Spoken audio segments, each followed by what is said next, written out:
Aujourd'hui, j'ai comme invité M. Christian Murphy. Bienvenue. Bienvenue.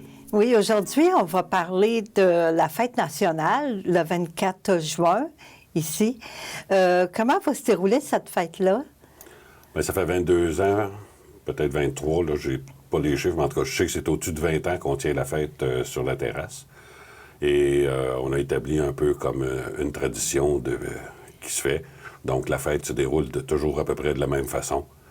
En après-midi, on commence avec de la musique d'ambiance vers à peu près 3 heures de l'après-midi.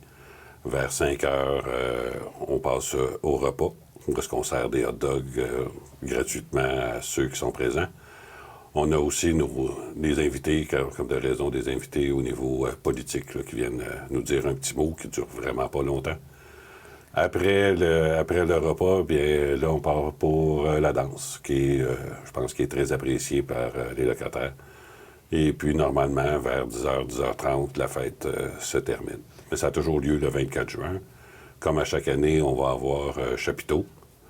On souhaite que nos commanditaires nous fournissent des choses intéressantes pour faire un tirage là, qui anime un peu la population. Sinon, on va procéder, comme on a fait les dernières années, on procédait avec un moitié-moitié où c'est apprécié. Mais en fait, c'est pas un moitié-moitié, c'est qu'on retourne tout l'argent en tirage.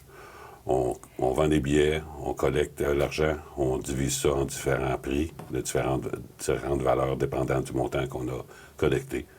Puis on fait des tirages où est-ce qu'on retourne tout cet argent-là aux participants. Aux participants. Puis, est-ce qu'on peut inviter des parents, des amis pour la fête? Il est certain, cette fête-là est faite pour les locataires principalement, mais aussi pour leur famille. On a beaucoup de locataires qui ne peuvent pas se déplacer là, aux événements nationaux, ne peuvent pas se rendre comme de raison au spectacle Maisonneuve, des choses comme ça. Donc, on a organisé cette fête-là au début pour ces gens-là qui avaient de la difficulté à sortir des tours.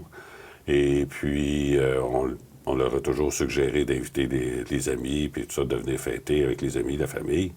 Puis ça s'étend. Puis là, ben, je pense qu'il y a une bonne participation, parce qu'à chaque année, on évalue qu'on a, il faut dire dépendant de la température, mais qu'on a en général à peu près 1500 personnes là, qui viennent participer à la fête. Oui, c'est beaucoup. Je pensais pas que c'était autant.